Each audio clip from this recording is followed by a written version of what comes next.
রোজ varsity গেটের সামনে যেতেই জ্যাককে দেখতে পায় আর জ্যাকের কাছে যায় আর জিজ্ঞেস করে, আরে জ্যাক, তুমি এখানে হঠাৎ?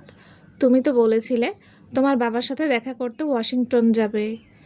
দেখো রোজ, আমি বেশি ঘুরিয়ে ফিরিয়ে কথা বলতে পারি না, তাই সরাসরি জিজ্ঞাসা করছি, অ্যারন কার্লেন আর তোমার মধ্যে কি চলছে?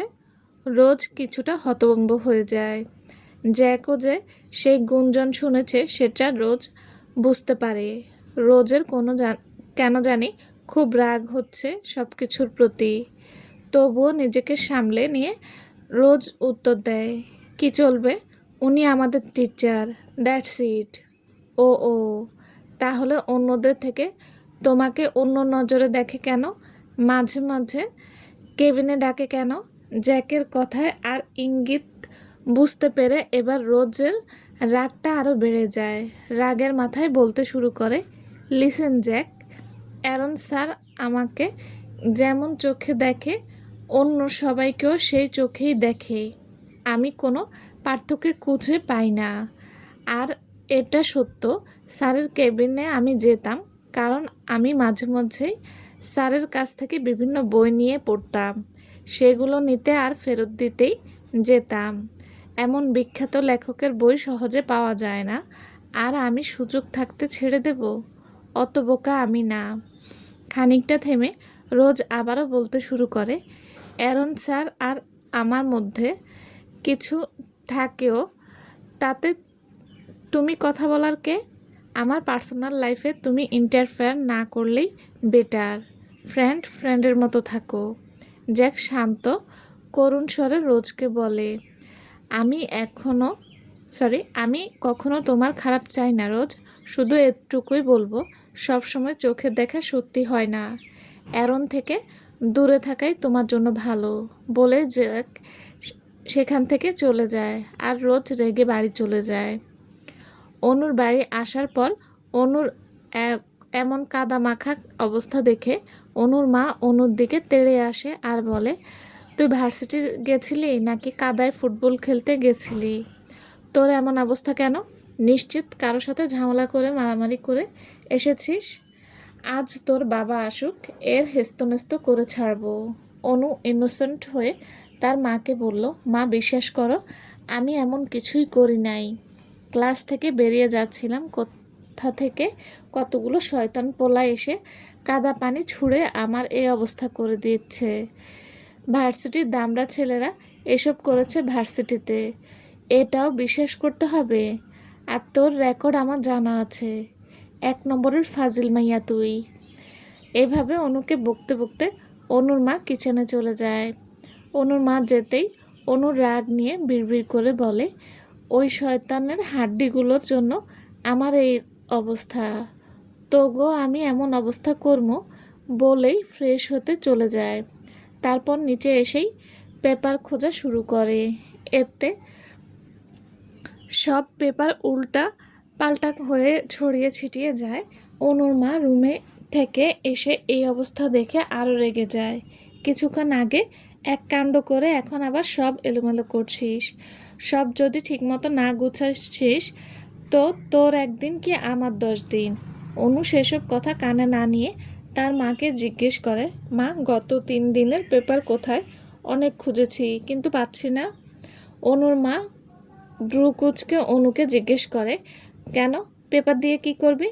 মা, আমি পার্ট টাইম জব করতে চাই, পেপার থেকে জব খুঁজবো। কেন, তোর বাবা কি তোকে অভাবে রেখেছে, নাকি তোর কোনো ইচ্ছে পূরণ করছে না যে তোকে জব করতে হবে? অনু তার মার কাছে গিয়ে জড়িয়ে ধরে বলে, বিষয়টি এমন না মা, আমি সেলফ ডিফেন্স হতে চাই। আর তাছাড়া আমেরিকায় এই নিয়ম 18 বছর থেকে সবাইকে সবার নিজের দায়িত্ব নিজে নিতে হয়। এখন তারা যদি জানে আমি এখনও নিজের দায়িত্ব নিজে নি, তাহলে যদি আমাকে জেলে ভরে দেয়? ওসব কিছু হবে না, এসব উল্টাপাল্টা বুঝ আমাকে দিতে আসবি না। মা প্লিজ, তোমরা আমার বিয়ের জন্য ছেলে দেখছো, আমি কিছু বলেছি? আমি তো তোমাদের কথা মেনে নিচ্ছি, তাহলে যতদিন আমি এখানে আছি ততদিন পর্যন্ত না হয় আমার ইচ্ছাকে একটু মেনে নাও। বিয়ে হলেই তো চলে যাব তোমাদের ছেড়ে, বলেই অনু মন খারাপ করে ফেলে। অনুর মারও খারাপ লাগে, তার আদরের একটা মাত্র মেয়ে, তার কথা কি ফেলতে পারে? ঠিক আছে, তোর বাবা যদি তোকে অনুমতি দেয় তাহলে আমি আর কিছু বলবো না, তোর যা ইচ্ছা তুই তাই কর, বলে অনুর মা চলে যায়। অনুও পেপারে জব খোঁজা শুরু করে, কিন্তু অনু বিরক্ত হয়ে যাচ্ছে, একটাও মনমতো জব পাচ্ছে না। কারণ অনু জানে সেলস গার্ল, ওয়েটার এসব জব ওর বাবা ওকে অ্যালাউ করবে না। অনুর দরকার অফিসিয়াল পার্ট টাইম জব। অনু খুঁজে খুঁজে কিছু জব মার্ক করলো। রাতে অনুর বাবা আসতেই অনু তার ইচ্ছা বাবাকে বলল। প্রথম দিকে অনুর বাবা রাজি না হলেও পরে রাজি হয়ে যায়। এবার অনুকে পায় কে? অন্যদিকে রোজও জ্যাককে কল দিয়ে যাচ্ছে, কিন্তু জ্যাকের ফোন বন্ধ পায়। জ্যাকের সাথে তখনকার ব্যবহারের জন্য রোজ অনেক অনুতপ্ত, তাই বারবার জ্যাককে ফোন দিচ্ছে কথা বলার জন্য, কিন্তু ফোন বন্ধ। একসময় ক্লান্ত হয়ে রোজ ঘুমিয়ে পড়ে। নেকড়ে রাজ্যের রাজা জোসেফ প্রচুর পরিমাণে রেগে আছে, তাদের কোনো উদ্দেশ্য সফল হচ্ছে না। জোসেফের বারবার পরাজয় মেনে নিতে পারছে না। সে তার ছেলেকে বলে, তোর থেকে এটা আশা করিনি, এতদিনে তুমি তোমার কাজ করতে পারলে না। যদি অ্যারনের সো কল্ড প্রিন্সেসকে আমরা নিজের আয়ত্তে নিতে না পারি তাহলে ওই তলোয়ার আমাদের হবে না।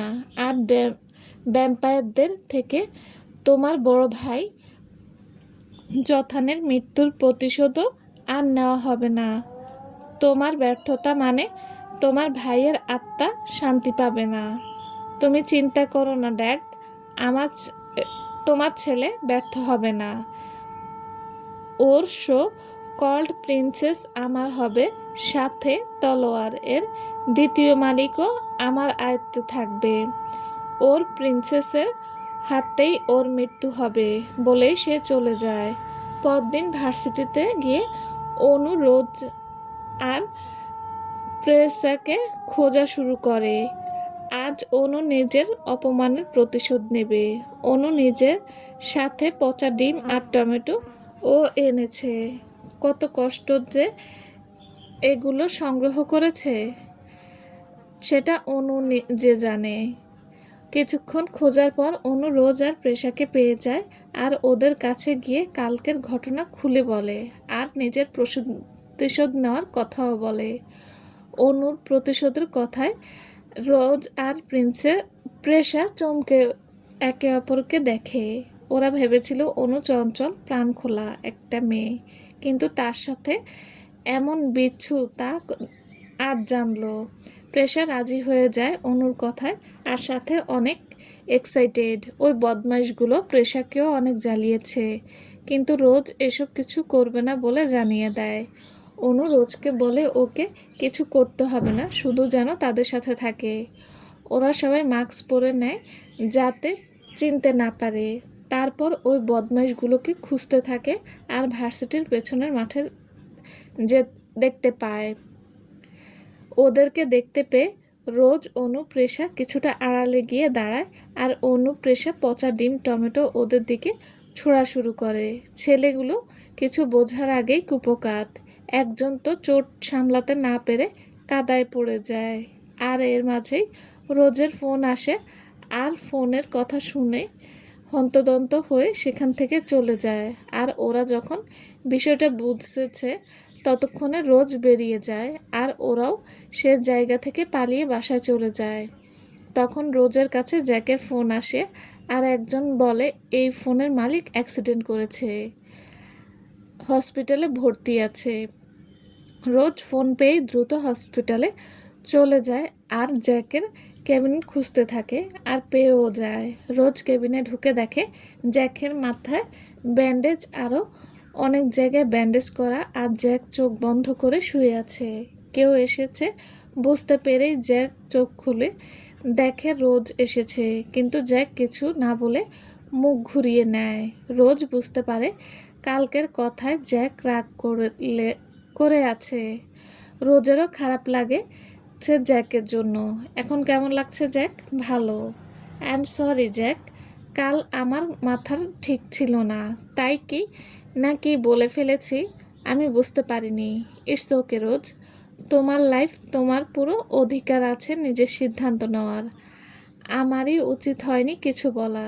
জ্যাক প্লিজ এমন বলো না, আমি অনেক অনুতপ্ত। তুমি আমার বেস্ট ফ্রেন্ড আর তোমার অধিকার আছে আমার ব্যাপারে কথা বলার। বেস্ট ফ্রেন্ড হিসেবে কিছু চাইবো, দিবে? হ্যাঁ হ্যাঁ, তুমি শুধু বলো জ্যাক। ম্যারে মি রোজ। রোজ হতভম্ব হয়ে যায় এমন কথায়। জ্যাক আবারও বলতে শুরু করে, তোমার সাথে দেখা হওয়ার প্রথম দিন থেকে তোমাকে পছন্দ করি। ধীরে ধীরে সেটা ভালোবাসায় রূপ নেয়। তোমার আর অ্যারনকে একসাথে দেখে আমার যে কী কষ্ট হয়েছে সেটা আমি জানি। এখনও তোমাকে জোর করব না রোজ, তুমি যা সিদ্ধান্ত নেবে তোমার সিদ্ধান্তকে সম্মান করব বলে জ্যাক রোজের বিপরীতমুখী হয়ে শুয়ে পড়ে। রোজ কতক্ষণ থম মেরে বসে থাকে আর নিজের সিদ্ধান্ত নিয়ে নেয় সে কি করবে। অ্যারন তার অফিস লাইব্রেরিতে বসে বই পড়ছে। এখান থেকেই সে তার বই সম্বন্ধে রিসার্চ আর পাবলিশার্সদের সাথে মিটিং করে। হুট করে কেউ দরজা খুলে অ্যারনের অনুমতি ছাড়া তার অফিস রুমে এসে পড়ে আর অ্যারনের সামনে এসে একটা কার্ড অ্যারনের টেবিলের উপর রাখে। ইস, এভাবে অ্যারন কার্লেনকে বিভাগী দেখে খুব কষ্ট পাচ্ছি। অ্যারন মাথা না তুলেই চোখটা তুলে তীক্ষ্ণ চোখে সামনের মানুষটার দিকে তাকিয়ে রইল। সামনের মানুষটা হচ্ছে জ্যাক। আমার আর তোর প্রিন্সেসের এঙ্গেজমেন্টের কার্ড। অবশ্যই আসবি কিন্তু, তা না হলে তোর প্রিন্সেস কষ্ট পাবে বলেই জ্যাক ডেভিল হেসে চলে যায়। জ্যাক যেতেই অ্যারন উঠে পড়ে আর জানলা দিয়ে জ্যাকের যাওয়ার দিকে তাকিয়ে বাঁকা হাসে। জ্যাক চলে যেতেই অ্যারন রুমে থাকা সোফায় গিয়ে বসে পড়ে। হাত দুটো সোফার উপরে দুপাশে মেলে পায়ের উপর পা তুলে রাজকীয় স্টাইলে বসে আছে অ্যারন। এবার অ্যারন নিজের মাথাটা পেছনের দিকে হেলিয়ে ফিসফিসিয়ে বলে, যত ইচ্ছে সেলিব্রেট করে নে কুত্তার বাচ্চা। নিজেকে ভিলেন ভাবিস, কিন্তু আসল ভিলেন তো এখনও নিজের খেলা দেখায়নি। আমার জিনিস শুধু আমারই হয়ে থাকবে বলেই ভয়ঙ্কর অট্টহাসিতে মেতে ওঠে অ্যারন। এমন সময় এরিক রুমে ঢুকে অ্যারনকে এভাবে হাসতে দেখে মনে মনে ভাবে, ভাই পাগল টাগল হয়ে গেল নাকি? এতদিন রোজ আর নেকড়েটার উপর নজর রাখলো আর এখন হাসছে। প্রিন্সেসের পাগল আমি, সেটা তোর বলতে হবে না। ভাই এভাবে মাইন্ড রিড করবে না প্লিজ। একটু মনে মনেও কথা বলতে পারবো না। আচ্ছা, ওই নেকড়ের বাচ্চা এসেছিল কেন? প্রত্যেক ভ্যাম্পায়ার এর স্পেশাল পাওয়ার থাকে, অ্যারনেরও আছে। তার মধ্যে একটা হচ্ছে মাইন্ড রিডিং, আর ভ্যাম্পায়ার প্রিন্স হওয়াতে ওর পাওয়ারও বেশি। আস্তে আস্তে জানতে পারবেন। কুত্তা এসেছিল ঘেউ ঘেউ করতে বলে অ্যারন বাঁকা হাসলো। এরিক তার ভাইয়ের এসব হেয়ালি কথা বিরক্ত হয়।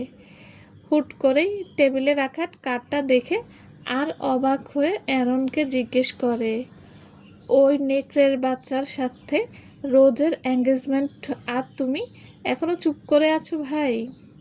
অ্যারন ভাবলেশীনভাবে এরিককে বলে, তো শুধু এঙ্গেজমেন্টই তো, তোকে যে কাজটা দিয়েছিলাম কমপ্লিট হয়েছে? এরিক মনে মনে ভাবে, বউয়ের শোকে সত্যিই পাগল হয়ে গেছে ভাই। এদিকে তার বউরে নিয়ে টানাটানি হচ্ছে, কিন্তু ভাই এখনও কাজের কথা বলছে। আমার বউ নিয়ে তোর চিন্তা করতে হবে না, কাজটা যেন তাড়াতাড়ি শেষ হয়ে যায়, তা না হলে তোর বউকে তুই পাবি না, মনে রাখিস।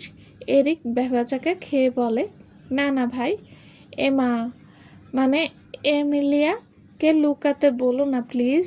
ও এমনিতেই আমাকে পাত্তা দেয় না। তোমার কাজ হয়ে যাবে ভাই বলে এরিক যেতে লাগে। তখন অ্যারন বলল, জ্যাকের উপর কড়া নজর রাখার ব্যবস্থা করিস। কথাটা শুনেই এরিক রুম থেকে বেরিয়ে যায়। অ্যারন শান্ত দৃষ্টিতে তা অবলোকন করে। চলবে। আসসালামু আলাইকুম। গল্পটা কেমন লেগেছে প্লিজ জানাবেন। আর হ্যাঁ, লাইক কমেন্ট অবশ্যই করবেন, ভুলবেন না যেন। আর যারা এখনও আমার চ্যানেলটি সাবস্ক্রাইব করেনি তাদেরকে বলছি প্লিজ চ্যানেলটি সাবস্ক্রাইব করে দেবেন। সাথে থাকার জন্য ধন্যবাদ। ভালো থাকবেন সবাই। আল্লাহ হাফেজ।